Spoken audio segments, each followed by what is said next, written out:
Why clownfish? Why did I pick clownfish? I don't know. They have great personality. They're funny. Clownfish. I think you probably picked them because they have this great relationship with the anemone, where they don't really come out of the anemone very much. They stay safe within it, and yet are very colorful. And so I'm just speaking for you now, if I might, that maybe that was wise, because someone who is trapped sort of in their own world has to leave and go on a big journey. You are correct, sir. Oh, ding, ding, ding, ding, ding, ding, ding, ding, ding, ding, ding, ding. Yeah, actually, I knew nothing about clownfish. I knew nothing about fish in general, but I knew the ocean would be cool, and I really wanted to see that world, and I wanted to do a father-son story, and so I had to start looking at books. I had to pick a fish, and I opened up this one book at one point, and there was these two little orange fish with white stripes peeking out of what is now, I understand, an anemone. And that's anemone, not an enemy. Thanks, Lee Unkrich, co-director. And then there's Pearl, who's the octopus. She's played by Erica Beck. And she played the old woman in Titanic. No, she's an up-and-coming child actress. Wait. So here's the big star of the movie. Bob Peterson is Mr. Ray. We actually have Mr. Ray right here in the studio with us right now. Oh, Andrew is such a good director. And now I'm going to rhyme with the word director. But later, well, I'll write it down. Then I'll come and I'll be your clown. Wow, you may want to do that one over. That one's going to make the desk. That was Lee Unkrich singing. One of the other dangers of the having I Hate You in that moment earlier was that it could so easily become an ABC after-school special, which is a big fear. I would always be turning to Bob like, this isn't turning into an ABC after-school special, is it? And you'd be the expert on ABC after-school specials, wouldn't you, since you were in an ABC after-school special? We don't need to go there. What was it called? I don't know. I don't remember. Right. I don't remember. It wouldn't be Dear Diary. Oh, that was it. That was it. Look for Dear Diary at your local video store today. This is never making it on the desk. And Jim said, why don't you have a chase inside the sub? And we were all like, ooh, wouldn't that be cool? Yeah. And I said, there's no way we can do it. We don't have it in the budget in the model. Yeah, but we're like, well, wouldn't it be cool? And so we just placed everything in there, got rid of the volleyball game, and I'm so thankful that he pushed me on that. You know, to have true Aussies playing the voices, it just gives it that authenticity it needs. And I even promised Barry Humphries that, he asked me there's not going to be any fake Australian in this movie, and I was like, no, I promise you. And sure enough, everybody in it is the real deal that speaks Australian. So one embarrassing thing about doing scratch voice is that we try to do Australian and then have to show it to these wonderful actors, and it's just like, please ignore that. You know. At one point, Dory actually got cut by a tooth and was bleeding, and I put my thinking cap on. What's the funniest way that you can actually let go bodily fluids like blood without, being too gross? And getting clocked in the nose is the one that seems to be. That helped make it a little innocuous. Yeah, because I think that's the first time we've put blood ever in a CG movie. Right. Let go of bodily fluids. I'm a writer. I think in those kind of terms. It was hard because Bob, what are you doing? Just having some chips. Can you do that a little bit quieter? Is the mic picking this up? Okay. Yeah, just try to be quiet. All right. It was hard because we set the bar so high. We created such a realistic world that we couldn't really be that stylized with the explosions. They had to feel like real underwater explosions. So we looked at a lot of reference footage, and it was a very particular, difficult kind of effect to create. And the thing that's surprising is that it's only about, a half dozen shots? Yeah, and it just goes by in... And there's it's probably weeks to months behind each of those shots just to get them right. And it goes by in just a few seconds. And to do explosions underwater is very, very, very, very difficult. Just ignore them. I take credit for that. Yes. If you're going to have a scene in a dentist's office, you've got to have patients writhing in excruciating agony. And I apologize to all the dentists out there, including my cousin who is a dentist, but I just had this vision of this shot where this patient would be in the foreground out of focus having some unmentionable thing done to him. with the fish watching in the background, and I'm so glad it made it into the film. No, they tell you when you write, it's all about research. And Bob did his research. He was actually on the phone constantly with his hygienist, trying to get the steps of the root canal right. Right, and we got Officer Ronnie Douglas, DDS, and we got really good technical dental speak that we worked in here. Oh, the pain we went through. We'd find out that the model for the Hedstrom file was too big, that the handle wasn't right. I mean, I was just bound and determined that 4 out of 5 dentists would laugh at this sequence. Yeah. If no one else did, Yeah. the dentists of the world will laugh. So it's like, I'm going to get this right. Actually, we named Darla after Darla K. Anderson, who is the producer of Monsters and Bugs Life. As an homage, not as a commentary on, that she's a brat or anything like that. Oh, really? Just, well, Oh, is that the party line? Yes. Oh, okay. That's why we did it, Andrew. Shh, go along with it. Okay. Willem Dafoe was just so great as Gil. He has such an amazing timbre in his voice. I remember I had sort of pared it down to about 3 different voices that I was considering, and I played it for John Lasseter, and he just stopped it right on Dafoe and just stuck his finger on the monitor and said, "That's the guy." Oh my gosh, what a great voice! Right, and going back to Platoon, for example, he strikes you as someone who was mysterious in that film, but also warm. When he took Charlie Charlie Tuna under his wing. I meant to say Oh, and then we should probably talk about the Sea Monkey Has My Money. Depending on your age, we're all in our 30s into our 40s, and we, you remember all those Kurt Russell movies, Walt Disney movies with the computer that wore tennis shoes and the world's greatest athlete, and they all had Joe Flynn in them as the villain or something. And so somebody was playing Perez Prado music once, and it just sounded like the scores to that kind of a movie. He said, all those movies always had something like, "Hey, the monkey's got my money. Hey, the monkey's got my money." Hey, give me the diamond, I'll give you the banana. Nice monkey. Yeah, listen, my daughter's having a wedding by the pool, and I don't want anything to go wrong. Such a brutal setup, So I don't know. As a joke to me, when we were coming up with these punchlines for what Dory could say in her sleep, Bob wrote, "The Sea Monkey Has My Money." He said, "Well, I'll laugh. I don't know if anybody else will." But we put it in, and everybody thought that was funny. There was a kid in one of the previews that was talking about the angler. Was that, what did he say, Lee? Yeah. When we previewed this with the test audience, there was this. I remember we had a focus group afterwards, like a small group of people talking about the movie, and there was this mom who said, that scene with the anglerfish, I think it's a little too scary for kids. I think you guys should maybe think about cutting it down. But there was a lot of refusal. Like, you saw all these heads shake. Yeah, they're like, no. And this kind of really brainy kid raised his hand and he said, if you tone down the anglerfish, then it's like you're toning down nature itself. And we were just like, How can you refute that? How can you refute that? That kid reminded me of me at that age. Well, I just saw a documentary that off of Australia, there's a place that has the most deadly creature on the planet, and it's a box jellyfish. And if its tentacles go across, like, your chest, it can stop your heart. That's what its venom does, and it's like 12 seconds. So literally, it is the most dangerous creature on the entire planet. Really? What did you see this on? I saw it on Animal Planet, I believe, the top 10 most deadly creatures on the planet. It was number 1? It was number 1. What was number 2? Charles Nelson Riley. This says, we like Charles Nelson Riley.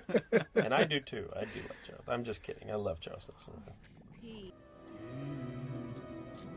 So we went through several voices trying to get the right one for Crush. We ended up with, who is this guy? Some jerk. But basically, we all do our own scratch. And scratch obviously is temporary voice that we add in for our reels, which is story drawings that we videotape and then put temporary sound to. And that's how, Bob ended up being Roz and Monsters Incorporated and Mr. Ray in this movie. And I was doing scratch for Crush, and we just couldn't find the right person, and we had to do a test screening with it with a real audience. And so my scratch went in there, and it went over so well. We said, all right, you get to be Crush, which was not my intention. Were you really excited when you got the call that you got the part? Yeah, I called myself, and I said, I got a surprise for you, Andrew. I'm like, really? Are you sitting down? Yeah, I switched phones. Actually, I just used the 2 lines on the phone. A lot of the Crush dialogue was just one about 2-hour session in my office. You were tapping into some Surfer, I don't know. You were just a vessel for a higher surfer that day, but it just all started flowing. It was great. Yeah, I remember I just got out of your way and started typing. I remember I was lying on the couch. I was so tired, and you were just reading the actual scripted line, and then it's like I had this little dictionary in my head about how to modify it. Yep. And I would just kind of keep talking like this. Oh. This little turtle that is Crush's son, Squirt, is actually voiced by director Brad Bird's son, Nick Bird. Brad had actually come to me with a tape, this is years ago, and said, I have the cutest voice ever for you. And so he gives me this tape, and I play it, and it is the cutest voice I'd ever heard. It was like today's version of Thumper. And it was his son. He's got 3 sons, and it was his youngest son, Nick. And I said, well, he's very young. I mean, can he come in and do? I think he was 4 going on 5 or something, maybe 5 And at the time. super smart, just able to read. He was doing, multiplication tables and things. When you're the youngest of 3 brothers, I mean, and you're probably Brad's son, I think that's expected, Right. But he was so winning, and we had such a great time with him. He just, right out of the gate, when he would just do anything we asked him to do. I recorded him for a few sessions, and the very first time I met him, I sort of said, "Hey, Nick, how you doing? Are you excited about being in a movie?" And he looked at me and went, "Money, money, money, money, money, money, money." Then we told that to Brad. Brad got all mad with Mike, which is his older brother.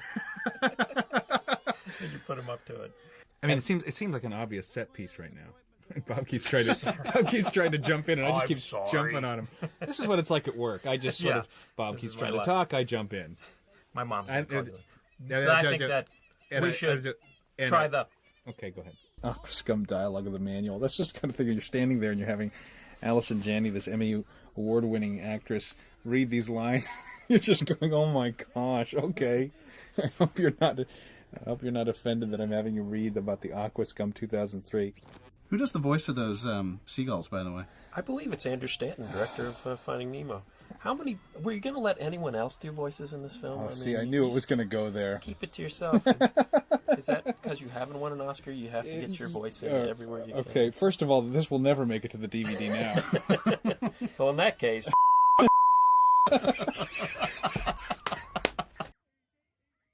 Darla was voiced by a true Australian, Lulu Eberling. I'm sorry, Lulu, if I'm pronouncing your last name wrong. She's from Melbourne, Australia. And how do we record somebody from Australia? Well, in today's world, we actually have it over video conferencing. So when it was 9 in the morning there, it was about 8 in the evening here, and we would be linked from our sound studio to theirs in Sydney. And so I would see her on this big monitor, and she's about 6, I think, at the time that we recorded her. And she was so sweet. She's a little redheaded girl. She came in, and she was all sort of decked out, all sequined, and she looked a little bit like a little princess. She had really dolled herself out for this recording session. It was so endearing. Yeah, and we could see her, obviously, on the video monitor here, and she was cute. They didn't have a chair for her, and the mic setup was such that she had to come in and stand at the mic, and you could only see the top of her head for the first part. It's just like these 2 little eyes poking up in the bottom of the frame of the monitor. It was so cute, and she was a trooper. She just gave it her all. Did she just write you a letter recently? Yes, she did. I just got a letter from her saying, "To my director," like, scrawled out when you're 6, and saying, "Can't wait for the movie. When is it coming out? Can I have some stickers?" I love this part. Watch this. That was a great part. That was great. Oh, I love that. Remember that? I hate it when they do that on the commentaries. Oh, I love this part too. This part's really great. Oh, the best commentaries are where they just go,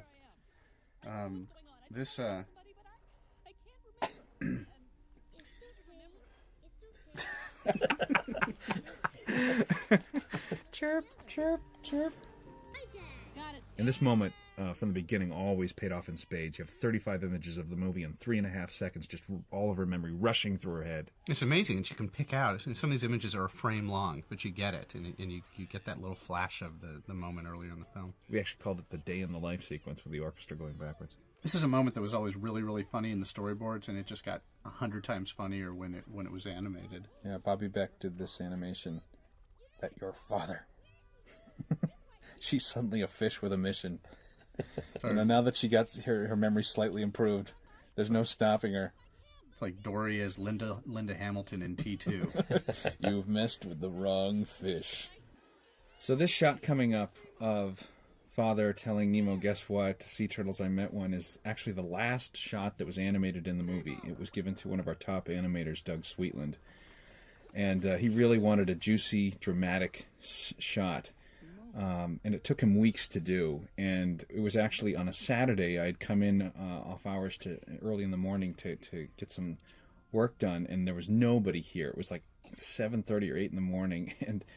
And I walk into the lobby, and there's Doug Sweetland looking sort of haggard and tired.